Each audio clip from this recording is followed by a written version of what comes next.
రేవంత్ రెడ్డి పరిపాలన కాలంలో తెలంగాణ రాష్ట్రం వచ్చిన తర్వాత జరుగుతున్నటువంటి మొట్టమొదటి ఎన్నికలలో గ్రామాల్లో ఒక యుద్ధ వాతావరణం ఏర్పాటు చేస్తుంది. ఉమ్మడి మహబూబ్నగర్ జిల్లాను, రంగారెడ్డి జిల్లాను తెలుసుకున్నటువంటి విషయాలు చూస్తే ఈ ప్రాంతాల్లో పూర్తిగా కాంగ్రెస్ అభ్యర్థుల యొక్క హవా కొనసాగుతున్నట్టు కనబడతా ఉంది. నీట్గా 80 నుంచి 90% వరకు కాంగ్రెస్ అభ్యర్థులు గెలిచే అవకాశం ఉంది. దానితో పాటు ప్రజలు బేరేజ్ వేసుకుంటా ఉన్నారు. మా ఎమ్మెల్యేలు ముఖ్యమంత్రితో పని చేసుకుంటారా, చేసుకోలేరా, ఎమ్మెల్యే దగ్గరికి పోయి మనం గ్రామాభివృద్ధి ఎలా చేసుకోవాలి, ఎలా మనం ముందుకోవాలన్నటువంటి ప్రణాళికలు గ్రామంలో ఉన్న యువత వేసుకోవడం ఇది ఒక కుసమెరుపుగా మారిపోయింది.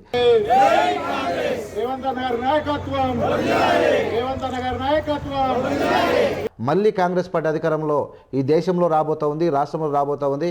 గ్రామాలు సస్యశ్యామలంగా మారబోతా ఉన్నాయి. రైతులకు పండుగ రాబోతా ఉన్నది. అనేక రకాలుగా రాష్ట్రం అభివృద్ధి అయ్యే అవకాశాలు కనబడతా ఉన్నాయి. కాబట్టి సర్పంచ్ అభ్యర్థులందరూ ఖచ్చితంగా చాలా హ్యాపీగా కాంగ్రెస్ తరఫున ముందుకెళ్తా ఉన్నారు. మనం చేపిస్తాము. గతంలో కూడా ఎమ్మెల్యే ఎలక్షన్లో కూడా శంకరన్నకు చెప్పడం చేపిస్తామని, అది ఖచ్చితంగా చేపిస్తాము.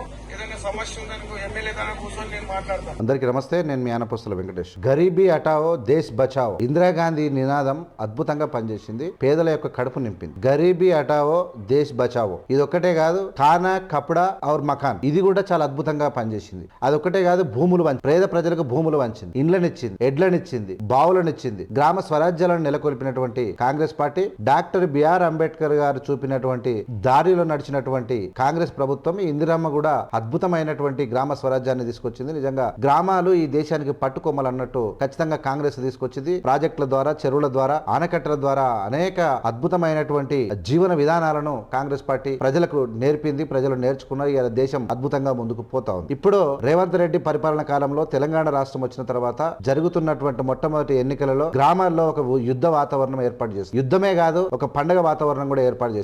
రేవంత్ రెడ్డి ముఖ్యమంత్రి అయిన తర్వాత మొదటిసారిగా రైతు దేశంలోనే 2 లక్షల లోపల ఉన్నటువంటి రుణాలు మాఫీ చేయడం, నిజంగా రైతులకు 1,50,000, 60,000, 70,000, 1,50,000, 2 లక్షల లోపల ఉన్న వాళ్ళందరికీ రుణమాఫీ జరగడం, రైతులకు కూడా బోనస్ ఇవ్వడం, ఇంకా అద్భుతమైనటువంటి భవిష్యత్తు ఉందని చెప్పి భావిస్తున్నటువంటి ప్రజలు 60,000 ఉద్యోగాలు కాదు, వచ్చే నెలలో 40,000 ఉద్యోగాల నోటిఫికేషన్స్, 2.5 సంవత్సరాల కాలంలోనే 2 లక్షల ఉద్యోగాలు, మళ్ళీ 2.5 లక్షల ఉద్యోగాలు, పూర్తి ఉద్యోగాలను భర్తీ చేస్తాం, మేము ఆదుకుంటాం, ప్రజలకు దగ్గర ఉంటామని చెప్తున్నటువంటి రేవంత్ రెడ్డి యొక్క పాలనను ప్రజలు ఆస్వాదిస్తున్నట్టు కనబడతా ఉంది.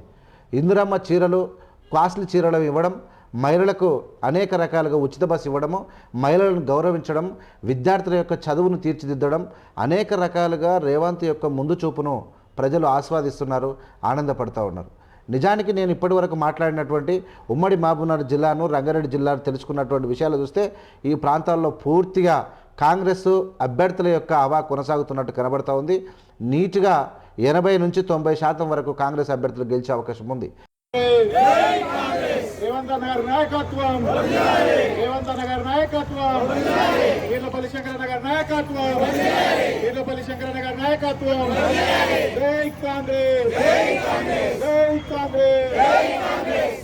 దానితో పాటు ప్రజలు బేరేజ్ వేసుకుంటా ఉన్నారు. మా ఎమ్మెల్యేలు ముఖ్యమంత్రితో పని చేసుకుంటారా, చేసుకోలేరా, ఎమ్మెల్యే దగ్గరికి పోయి మనం గ్రామాభివృద్ధి ఎలా చేసుకోవాలి, ఎలా మనం ముందుకోవాలన్నటువంటి ప్రణాళికలు గ్రామంలో ఉన్న యువత వేసుకోవడం ఇది ఒక కుసమెరుపుగా మారిపోయింది.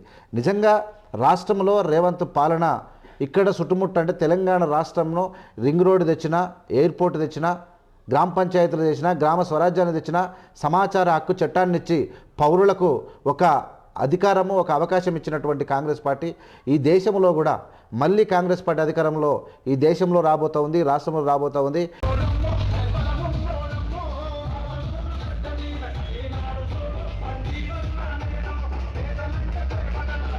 గ్రామాలు సస్యశ్యామలంగా మారబోతూ ఉన్నాయి. రైతులకు పండుగ రాబోతూ ఉన్నది. అనేక రకాలుగా రాష్ట్రం అభివృద్ధి అయ్యే అవకాశాలు కనబడతా ఉన్నాయి. కాబట్టి సర్పంచ్ అభ్యర్థులందరూ ఖచ్చితంగా చాలా హ్యాపీగా కాంగ్రెస్ తరఫున ముందుకెళ్తా ఉన్నారు. ప్రజలు కూడా ఈసారి ముఖ్యమంత్రి రేవంత్ రెడ్డి గారికి పూర్తి మెజారిటీ ఇవ్వాలి. అప్పుడు కేసీఆర్ గారికి ఎట్లు ఇచ్చినామో రేవంత్ రెడ్డి గారికి అంతకన్నా ఎక్కువ మెజారిటీ ఇవ్వాలని చెప్పి గ్రామాలలో ప్రజలు ఇలా వాళ్ళు గుసగుసలు ఆడుతున్నటువంటి సంగతి మనకందరికి కనబడతా ఉంది.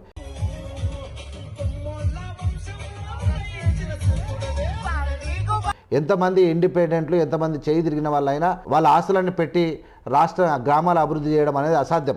ఇలా ప్రజలు కట్టినటువంటి పన్నులు, రాష్ట్రం ఇచ్చినటువంటి ముఖ్యమంత్రి తీసుకున్న నిర్ణయాలతోటి రాష్ట్రం అభివృద్ధి ఎంత సర్పంచులు ముందరకు పోతారు. మనకు తెలుసు కేసీఆర్ పరిపాలన కాలంలో సర్పంచులకు, ఎంపీటీసీలకు బిల్లులు రాక అవగోటించినటువంటి విధానాలు మనం ఎన్నడూ చూసినా ఇప్పటిదాకా కూడా ఇంకా బిల్లులు స్కాలర్షిప్ల బిల్లులు కేసీఆర్ ప్రభుత్వంలో ఉన్న ఇంతవరకు తీరనటువంటి పరిస్థితి.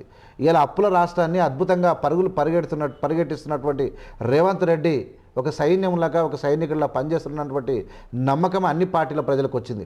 నిజంగా అన్ని పార్టీలు మద్దతిస్తూ చాలామందిని కాంగ్రెస్ అభ్యర్థులను ఏకగ్రీవంగా ఎన్నుకుంటున్నట్టు తెలుస్తూ ఉంది.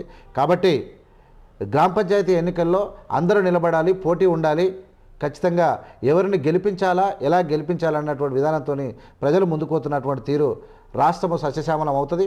రాష్ట్రం అందరితో కలిసి ఉండాలి. ఇలా పార్టీలు ఎవరికొకరు శత్రుత్వం ఉండకూడదు, పోటీ ఉండాలి, ఆహ్లాదకరంగా ఉండాలి, ఆనందంగా ఉండాలి. అదే కాంగ్రెస్ పాలన. ఈ కాంగ్రెస్ పాలనలో ఖచ్చితంగా ప్రజలందరూ సుఖ సంతోషంగా ఉండాలి.